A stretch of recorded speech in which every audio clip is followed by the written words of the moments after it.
US tariff നടപടികൾക്കെതിരെ ഒന്നിച്ച് കാനഡയും ചൈനയും. Canadian പ്രധാനമന്ത്രി Mark Carney Chinese president Xi ജിൻപിങ്ങുമായി കൂടിക്കാഴ്ച നടത്തി. ബെയ്ജിംഗിലായിരുന്നു ഇരു നേതാക്കളുടെയും കൂടിക്കാഴ്ച.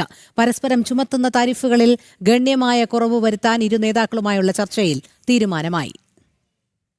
കാനഡയിൽ നിന്നും ഇറക്കുമതി ചെയ്യുന്ന എണ്ണയ്ക്കുപയോഗിക്കുന്ന കടുകിന്റെ ചുങ്കം 70% കുറയ്ക്കാനാണ് ചൈന ധാരണയിലെത്തിയിരിക്കുന്നത്. നിലവിൽ 85% വരുന്ന അധിക താരിഫ് 15% കുറയ്ക്കും. ചൈനയിൽ നിന്ന് കയറ്റുമതി ചെയ്യുന്ന ഇലക്ട്രിക് വാഹനങ്ങൾക്ക് കാനഡ 6.1% നികുതി മാത്രമായിരിക്കും ചുമത്തുക.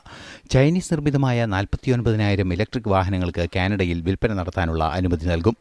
ചൈനീസ് പ്രസിഡന്റ് ഷീ ജിൻപിങ്ങും കനേഡിയൻ പ്രധാനമന്ത്രി മാർക്ക് കാർണിയും ബെയ്ജിംഗിൽ നടത്തിയ കൂടിക്കാഴ്ചയിലാണ് തീരുമാനം. ചൈനയിൽ നിന്നുള്ള വൻ നിക്ഷേപവും കാനഡ പ്രതീക്ഷിക്കുന്നുണ്ട്.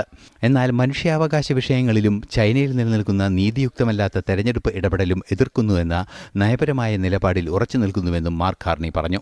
ലോകം തന്നെ മാറിമറിയുകയാണെന്നും ചൈന കാനഡ ബന്ധം വരുംകാലത്തേക്ക് മുതൽക്കൂട്ടായി മാറുമെന്നും കനേഡിയൻ പ്രധാനമന്ത്രി പറഞ്ഞു.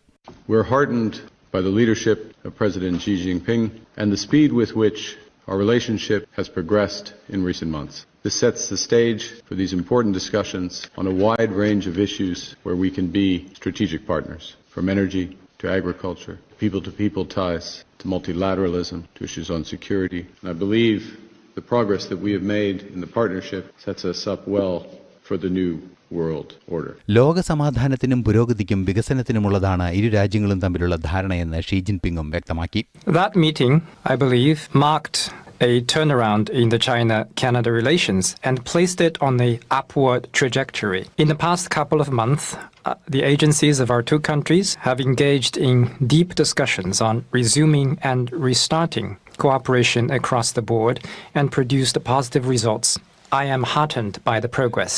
This is your first visit to China as Prime Minister and the first visit to China by a Canadian Prime Minister in more than 8 years. A healthy and stable China-Canada relationship serves the common interest of our two countries.